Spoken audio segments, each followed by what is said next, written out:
Hi everyone.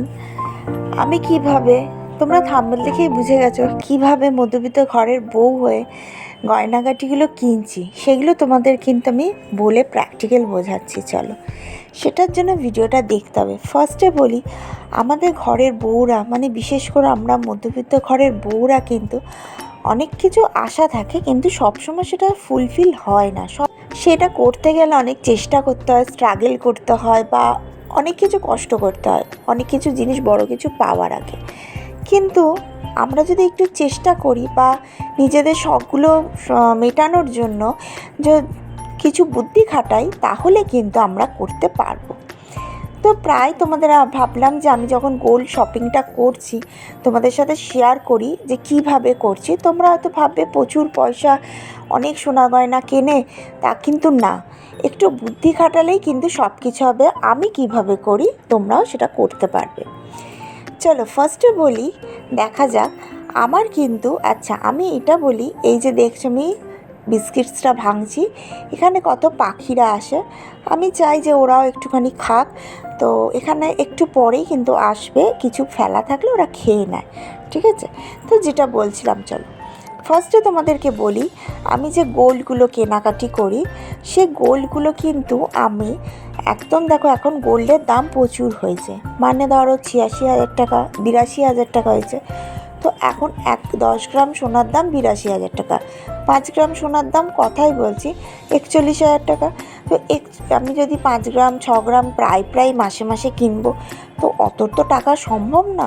তো অনেকেরই সম্ভব হবে না। কিন্তু দেখো, ওল্ড গয়না পরতে ভালো লাগে না, সবসময় চেষ্টা হয় না যে নতুনত্ব ডিজাইন হয়েছে সেই ডিজাইনগুলো পরি। তো সেক্ষেত্রে কিভাবে করি সেটা তোমাদের সাথে শেয়ার করব। আগে বলে রাখি, যে তুমি যারা দেখছো যে আমার নিজের ঘরের কাজ আমি নিজে করছি, আমার তো মেড নেই, তোমরা জানোই যে। আর এখানে মেড থাকা মানে যে পয়সার জন্য মেড নেই সেটাও কিন্তু না। এখানে হচ্ছে কি, তুমি পয়সা থাকলেও তুমি লোক পাবে না, সেই হিসাবে লোক পাবে না। আর ভাবি, দেখো আমার ছোটো ঘর, নিজের কাজটা যদি নিজেও করে নিই তা কিছুটা সাশ্রয় হয়ে যায়। সেই তো ঘরেই বসে থাকা, আমি তো হাউস ওয়াইফ, আমি তো আর বাইরে যাই না যে সমস্ত কিছু চাকরি যেতে করতে হয়। চলো এটা তোমাদেরকে একটা শেয়ার করি। সেটা কি, দেখো আমি যে দেখাচ্ছি এই যে হলুদ, সেটা হচ্ছে আমার মা আগে বলতো, কোনো কিছু পুরনো সোনা যখন আমরা পরি, তখন যদি কালারটা ঠিক রাখার জন্য কিন্তু আমরা একটু হলুদ জলে যদি চুবিয়ে দিই, আবার সোনাটা বেশ একটু চকচকে হবে। আমি জানি না এই কনসেপ্টটা সত্যি কি না, কিন্তু আমার মা যেহেতু করতেন, তো আমিও ভাবলাম যে আমিও করি, যে চেষ্টা থাকে যে মারা যেগুলো করে। তো অনেকক্ষণ ধরে কিন্তু এটা ভিজানো আছে। তারপর নিজের টিফিনটা নিজে খেয়ে নিলাম। একাকিত্ব, একা মেয়ে তো স্কুল চলে গেছে, নিজের টিফিনটা খেতে বসে গেলাম। তো যেটা বলছিলাম যে আমার হচ্ছে গোল্ডগুলো যে আমি কিনি, সেগুলো যা আমার সংসারে থাকে, আমি যা বিয়েতে পেয়েছি, টুকটাক যা যা আছে, সেগুলো কিন্তু ভেঙেই আমি কিনি, ঠিক আছে? শুধু মজুরির টাকাটা ধরো আমি কিন্তু গুছিয়ে গুছিয়ে রাখি। এবার কিভাবে রাখি সেটা তোমাদেরকে বলবো। হ্যাঁ, তা বলে এই না যে সব ভেঙে ফেলি, কিছু কিছু জিনিস থাকে, ছোট ছোট জিনিসগুলো, সেগুলো নিজে থেকে কিনি। একটু ধরো ভারী কিছু জিনিস, সেগুলো কিন্তু আমি কিনি, কিন্তু গোল্ড আমার নিজের জিনিস দিয়েই কিনি, ঠিক আছে? এবার দেখতে এলাম অনেক কাজেতে আমার নেমে পড়লাম জলের মধ্যে। তারপর দেখতে এলাম যে জিনিসগুলো ঠিকঠাক হয়েছে কিনা, হয়েছে মানে কালার ঠিকই আছে।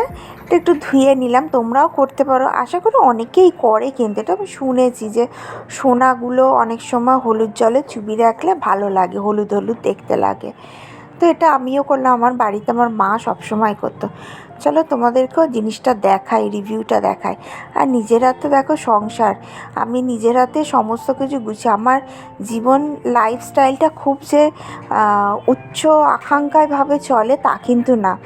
দেখো তোমাদেরকে দেখাচ্ছে, এগুলো সব হলমার্কের কিন্তু, ঠিক আছে? টুকটুক করে একটা মধ্যবিত্ত ঘরে বউদের যা জিনিস থাকে ব্যাস ওইটুকুনি সবসময় পারে। দেখো বেশ ভালো মতন হলুদ হলুদ অনেকক্ষণ চুবানো ছিল, তো ওই জন্য হলুদটা বেশ বোঝা যাচ্ছে।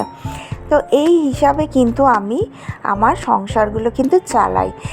আর নিজেদের দেখো, মেয়েরা যখন একটু গোল্ড আমি একটু গোল্ড পরতে ভালোবাসি, আমি জামা কাপড়ের উপর ইনভেস্ট করি না। তো দেখো আমি ড্রেস পরেছি, পরে হচ্ছে যেই চিন্তা ভাবনাটা করেছি সেটা আনতে যাব। চলো তোমাদের সাথে আনতে আনতে একটু বকবক করি, তোমাদের সাথে শেয়ার করি। আমি সবসময় খেয়াল করি, ভাবি যে 5,000 10,000 টাকা যদি আমি একটা শাড়িপত্র কিনে নেব, সেই 5-10 হাজার টাকা শাড়িপত্র কিন্তু তোমার কোনো দোকানে দিলে বা কোনো প্রবলেম হলে আমি কিন্তু টাকা পাবো না। আর আমি যদি একটা 5,000 10,000 কি 15-20 হাজার টাকার গোল্ড কিনে রাখি, যদি আমার কোনো প্রবলেম হয়, আমি কিন্তু সেটা দোকানে দিয়ে আমি কিন্তু কিছু টাকা পাবো, আমার কিন্তু কাজে লাগবে। আর মধ্যবিত্ত ঘরে বউরা সবসময় চেষ্টা করে কিছুটা ইনভেস্ট করার জন্য। আমি তো চেষ্টা করি, হ্যাঁ এটা ঠিক, আমার গোল্ডের উপর শখ আছে, প্রচুর শখ আছে, প্রচুর। তার জন্য কি হয়, আমি গোল্ড এক্সচেঞ্জ করে মজুরি আমার যায়, কিন্তু আমার কোনো সোনা বাদ যায় না, যেহেতু হলমার্ক থাকে, সোনা বাদ যায় না।